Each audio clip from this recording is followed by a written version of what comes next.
A few years ago, I moved to a relatively remote part of my town with my boyfriend.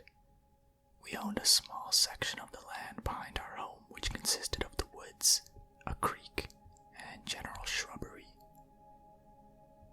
I'd take my dogs out there every day for walks, and one day came across what looked like a campsite where a homeless person would live. There was a basket full of sticks, and what I assumed was being used for firewood, a mattress, blankets, and tarps. It looked relatively kept, so I assumed someone must be actively staying there. I went off in a different direction and decided to stay away from that area. I had told my boyfriend about what I came across that day, and we were trying to figure out what we should do to eventually remove this person, as this was our land, and we didn't feel comfortable having someone camping out so close to our home. We sort of forgot about it for a few months, until one day, I was walking past the area again with the dogs, and curiosity got the best of me, so I went out to have a snoop. Once again, I found the same layout, though much more unkept. There was some leftover food items and the remainder of a fire. I quickly left. The same night, as I was waiting on my boyfriend to get home, I was in the kitchen cooking and facing the window that looked out towards the woods.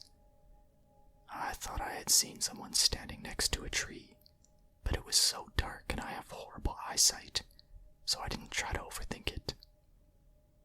But then I actually started thinking, our home and property was fenced, and that little campsite I saw again today. I freaked myself out. Could it be the person that was staying there? I knew someone probably was, but I didn't think they'd want to show themselves, if that makes sense. I carried on cooking and thinking on it, hyping myself up in a bad way.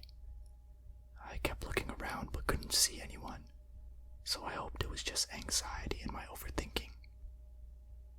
And then there was a knock at the back door. We had a curtain covering the window on the back door, so I couldn't see who was knocking, and I wouldn't be able to see from the window where I was standing either. I went to the door and moved the curtain. No one was there. The dogs had started barking at that point, which if you have dogs you know that when you feel anxious, them barking can freak you out even more. I had my Alexa playing music and turned her off to be able to hear better. The dogs were barking in the front room at the windows, but I couldn't see anything. I shut the curtains fully then and calmed the dogs down, but I was feeling very, very uneasy. Suddenly, a noise came from the kitchen, like someone was jumping against the door. The dogs started going crazy again and ran to the kitchen. I went after them. The door kept jittering and moving. Someone was trying to get in. The pole that was keeping up the curtain fell, and I saw a man wearing what looked like a white face mask, or some sort of cover to conceal his face.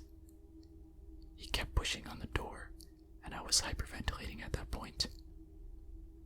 If I left out of the front door, he could run and get to me in seconds, so I left the dogs downstairs and ran upstairs, locking myself in the bathroom. I felt so scared. I was scared for my dogs. I called the police, as I could hear the back door kept getting hit, and the dogs barking loudly. I remember how I haven't been able to tell the police my address before the noises stopped, and I could just hear the barking, but no more bashing sounds. I was momentarily convinced he had gotten in, but surely I'd be able to hear some sort of struggle, as my dogs were two large German shepherds. Yet, there was nothing I could hear. The police did arrive very soon. My back door was still intact. I spoke to them through the bathroom window, as I was scared to come down before they assessed the house from outside, and I had to calm the dogs down before I let the police in, as the dogs were very riled up then. I told the police police about the homeless person who lived in the woods. They had a look in the area and couldn't seem to find anyone or anything suspicious. That was until a few weeks later, when myself and my partner, along with the dogs, walked down to that campsite again to see if it had been abandoned or not, on the slim chance that they did have something to do with the break-in. We found this, the white mask that I spoke about before. How I couldn't tell what it was. It's hanging on the tree. Gloves and boots were hidden in a bag which we found by the creek, soaking wet. Apparently, all this wasn't there when the police went down there that night. Though the campsite, for the first time, definitely looked abandoned. We sent pictures to the police, who came down again soon after. But even though they had all this evidence, safe to say, nothing was ever done about it. Most likely as there was no successful break-in. We got everything removed from the campsite and taken away in a skip. Who knows what would have happened if the back door gave in? I still worry thinking about it. It's left me with a lot more unresolved anxiety than I already had.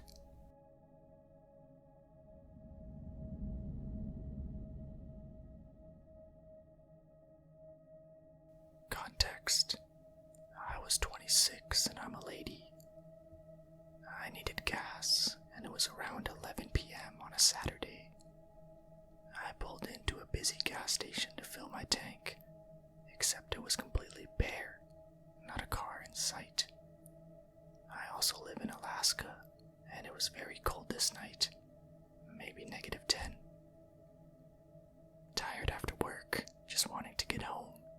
Usually I start my pump and sit in my car due to the freezing cold, but this time, I had a weird feeling that I needed to stand by the pump, so I did. I just started pumping my gas when a little golden sedan pulled up right next to me. A guy got out, and I was feeling hypervigilant for some reason. He started cleaning his completely clean windows. As he put back the squeegee, he started towards me. I felt like I wanted to run, but stayed calm and continued pumping. He asked me if I would help him put his windshield wiper fluid in his car, because he ran out and he doesn't know how to open the hood. I laughed it off and told him I don't know either, which was a lie. He kept getting closer and closer to me, while trying to lure me into his car by saying there's something under his seat he can't reach because he is too big. Now, I'm 5'2" and petite. This man was large and scruffy. Think Alaska wilderness dude. At this point, I'm freaking out and hit the call button on the pump. He took a step back and started to go back to his car. I thought I was being smart. My gas is almost done. I looked in his car when I noticed the insides of the doors had no handles, except for the driver door, and that really freaked me out. I was putting the pump back and opening my door when I realized he was right behind me. He slammed my door shut and yelled, "You're coming with me." Obviously I refused and I was petrified. He grabbed my arm and slammed me against my car.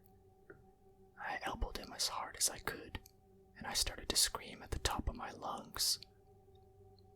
Thank God for the gas attendant with a big-ass gun that night, because if not for him, I don't know what would have happened.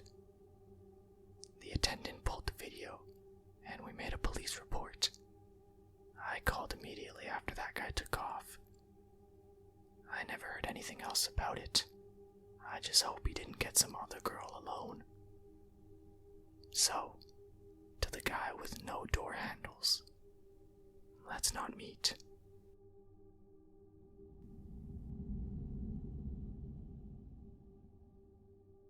I was working at my first ever job in retail. I was around 20 years old.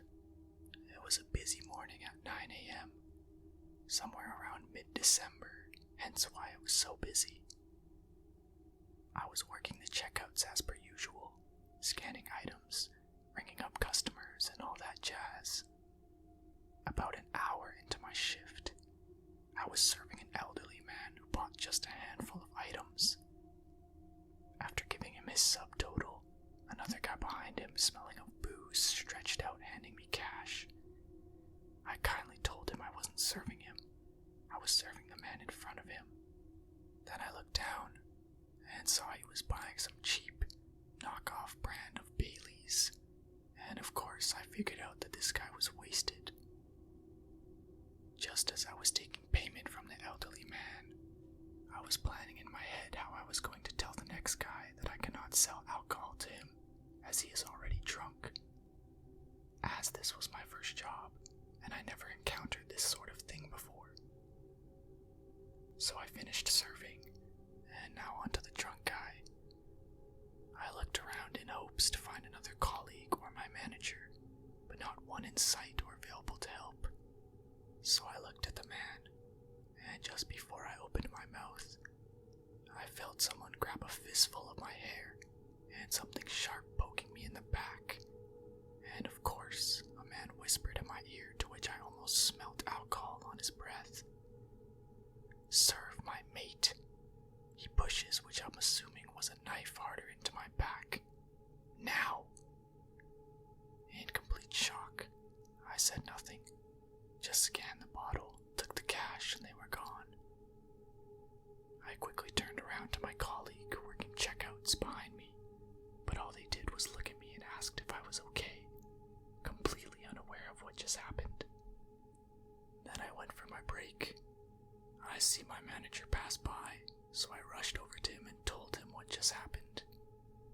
All he did was laugh because he thought I was joking, but criticized me for selling alcohol to someone under the influence. Whatever sharp object that was in my back ended up cutting me. Before my break, I could feel blood running down my back, and it was sore. Of course, I couldn't see blood as my uniform is black. I screamed. It's true, it did happen. I turned around and lifted my hair. Lift up my shirt, this guy just fucking sliced me. But the manager just said, "Ew, no, I don't want to see you lift up your shirt," and just walked away staring into his phone. Well, I did not return to finish my shift. I snuck out of the store, took a taxi, and went home. My mom cleaned up my back and dressed it. Then the next morning she called work to tell them I will not be returning, as the manager's incompetence to take action when I could have almost been stabbed over a bottle.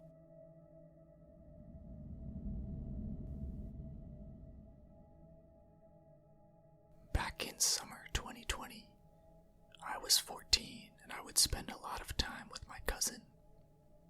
We both loved going on walks and would always walk in the neighborhood near her house. One night, I was spending the night over, and we decided to go on a walk. It was around 10 p.m. I'd like to state that the roads weren't well lighted, so it was very dark. We were used to doing that, so we weren't scared at all. While we were walking, a white Jeep started driving very close to us. The guy who was driving lowered his window, and there was another guy with him. They both seemed to be around 25 years old. The guys were just weirdly staring at us for like 2 minutes.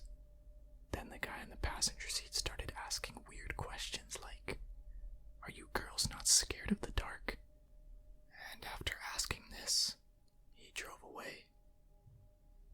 Me and my cousin were relieved, thinking that it was just a joke. But unfortunately, we noticed the Jeep's lights on the road, and it seemed like they were going back and forth before coming to our level again. And this time, it was the guy in the driver's seat who talked. He asked if we wanted a ride home, then said that we will take care of you while smiling. And at this moment, my cousin's eyes opened wide. After that, they drove away again. Me and my cousin were petrified. We couldn't even speak. We were still hearing the Jeep, so we didn't want to run home.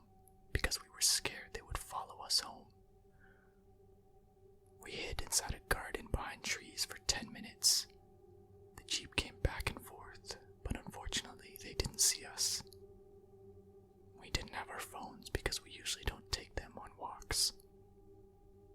When the lights disappeared, we sprinted home. We got there and cried a lot. She told me that she got so scared because she noticed that there was a knife and some sort of pills in the back seat. So to the creeps in the Jeep, let's not meet again.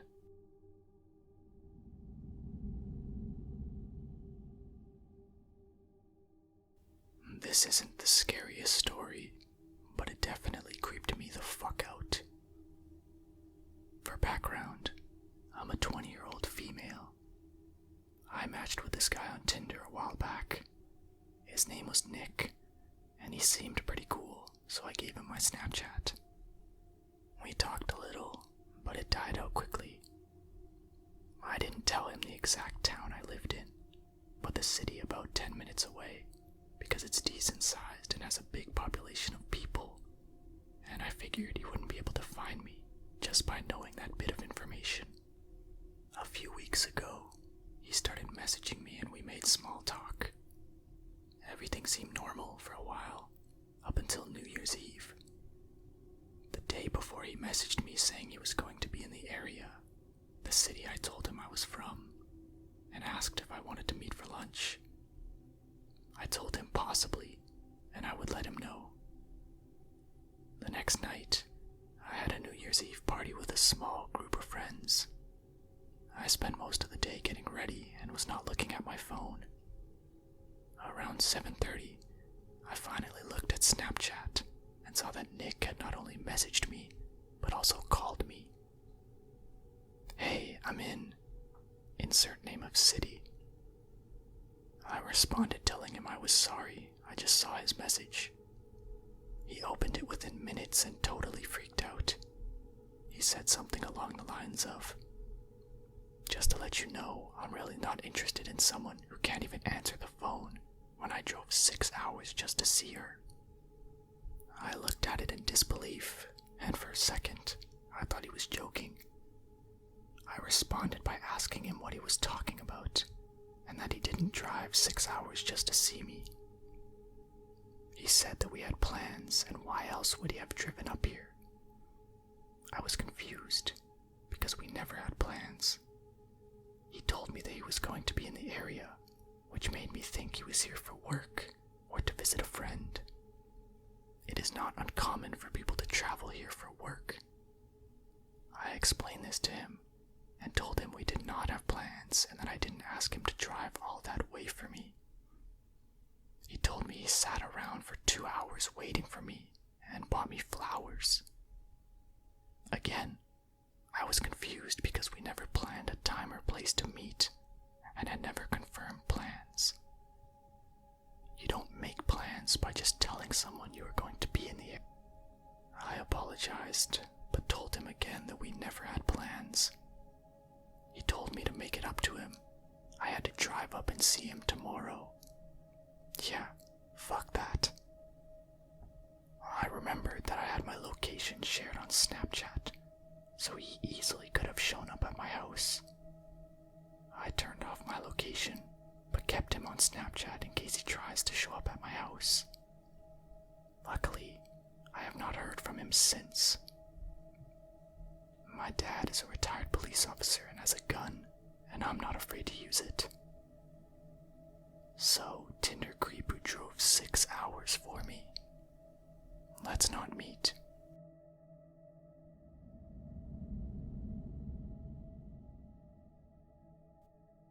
I'm currently 21 and a female, and this happened to me about 6 years ago when I was about 15 years old. I live in a relatively small town where everyone knows everyone. For reference, there were about 120 kids in my graduating class in high school. The town is so small that there's not a lot of ground to cover, so it wasn't unusual for parents to let their teenagers wander around outside with their friends. My friend from a different town had come over to my house because we were going to see my school's musical later that night. We decided to go wander around outside until it was time to go. She was from a different town, so she was unfamiliar with the area. I suggested we go down to my local train tracks because there's this cool cliff/overpass type thing where you can sit and watch the river. I had been to the train tracks with my friends many times before, and people my age used to hang out there all the time. This was sometime in early March, so it was still quite cold where I lived. Even though it was chilly, I remember distinctly that I wore flip-flops for some reason, and this will be important later. The train tracks intersected a street in my town which was quite close to my house, so this is where we entered the tracks. We were walking and spotted a middle-aged man who was alone and on the phone. We thought nothing of it and kept walking. We made it to the overpass and were sitting there just hanging out when we noticed the man we had passed earlier was slowly inching closer and closer. And we both noticed this, but decided not to panic since it's possible he was just slowly making his way down the tracks. Maybe 5 minutes had passed, and the man was getting increasingly closer and closer to us. At this point, we noticed that he is getting closer to us at an alarming rate. He's not continuously in motion.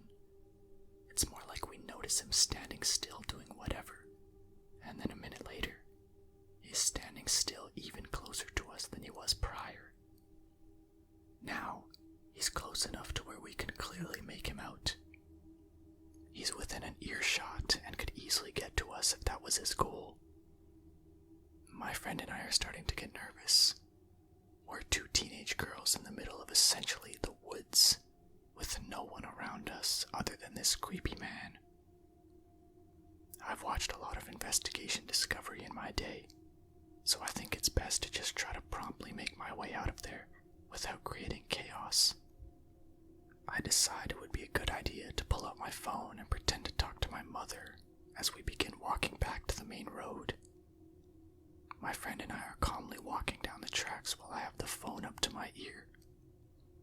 I'm saying things like, "Yeah, we're at the tracks. We're on our way home." Just making shit up so this guy thinks my mom is aware of my exact location.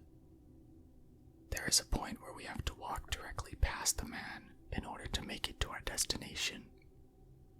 It's at this point where he opens his mouth and says clear as day, "I know you're not on the phone." At this point, my fight or flight kicks in and I'm terrified. Up until this moment, the creepy man had not directly said or done anything to make us think he was a direct threat. The situation was uncomfortable enough that my friend and I thought we better head out. When the man said these words to me, I quickly realized that the perceived threat was both real and dangerous. As soon as my brain registered what he said, my friend and I both ran for our lives. I was never one to enjoy physical activity, let alone running, but I could have won an Olympic medal that day. I ran so fast that my flip-flop broke, and I ended up running barefoot on the gravel that lined the tracks. I was so scared that if I looked back, I would see him running after me, so I didn't. When I finally began running out of steam, I quickly looked back and saw the man standing right where we had left him. He didn't run after us, but I couldn't shake the fear of turning around and seeing him chasing me. When we finally made it to the main road, I quickly called my mom and told her what happened. She was conveniently driving down the same road we were on and pulled up about 2 minutes later and took us home. My friend and I had never been so scared in our lives. I haven't been to those train tracks since, and to this day, I still think about the man who knew I wasn't on the phone and what his intentions were that day.